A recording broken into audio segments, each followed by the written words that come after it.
Maëlle marche vite. Elle est en retard. Le rendez-vous avec ses copines, Dia et Maeve, est à minuit pile.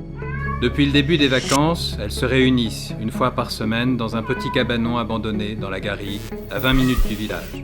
Pour l'atteindre, il faut traverser les bois. Généralement, elles se rejoignent au début du parcours. Mais aujourd'hui, elle n'a pas pu se libérer à temps, à cause d'un barbecue chez son oncle. En fait, c'est la première fois qu'elle y va toute seule. Elle est un peu tendue.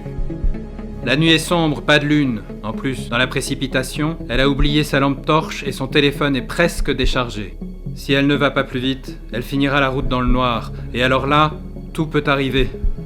Se faire charger par un sanglier, mordre par un renard, piquer par un serpent. Si elle n'a pas peur des monstres, des vampires, de la dame blanche ou de je ne sais quoi encore, elle a peur des bêtes tapies dans les fourrés. Pour rien au monde, elle ne l'aurait avoué à qui que ce soit. À 13 ans, la honte! Elle avait d'ailleurs réfléchi à 2 fois avant de venir seule, mais pas question de rater la séance de Ouija. Le but de leur réunion, c'était ça, le Ouija. Invoquer l'esprit des morts.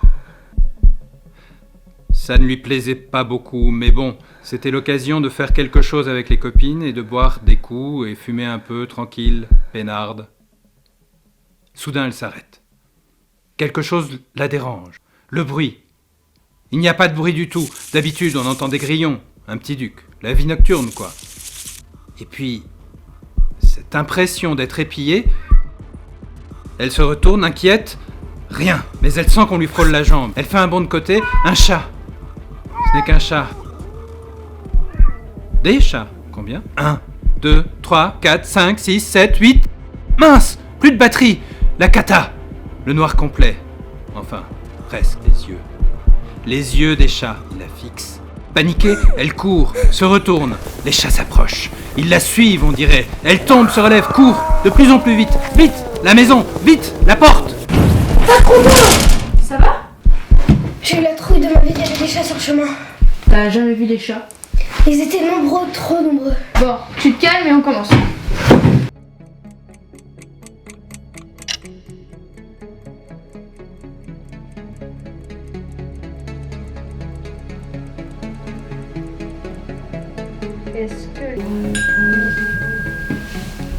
Qu'est-ce que c'est que ce bordel? Qu'est-ce qu'il y a? Mais c'est le chat que j'ai caressé tout à l'heure. Quelqu'un m'a suivi et vous a envoyé la photo? T'as pas l'air de comprendre. Si, on n'est plus tout seul. Il y a quelqu'un d'autre. Dehors, c'est peut-être des gars du village qui va nous faire peur. Tu oublies une chose, y a pas de réseau ici. Tiens, aucun service disponible comme d'hab. Peut-être qu'il en a eu quelques secondes. N'importe quoi, c'est une zone blanche ici. Si c'est une blague que vous me faites, c'est pas drôle.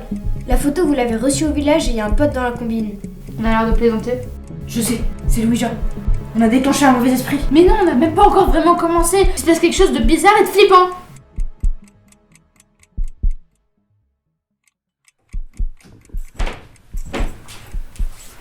Personne.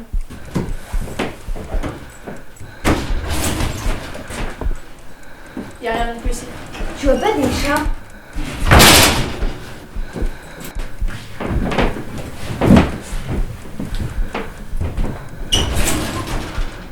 Je vais voir derrière. Vous restez ici. On sait jamais.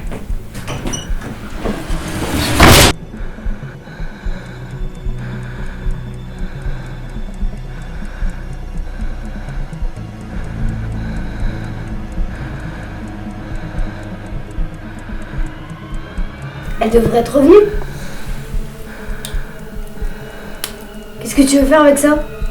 Ton avis, je peux la chercher. Zia! Zia! Zia!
Personne ne comprit ce qui était arrivé à Maël.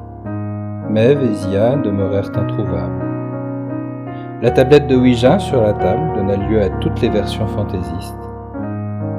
Tous les chats du village, qui avaient disparu depuis 2 jours, réintégrèrent leur domicile.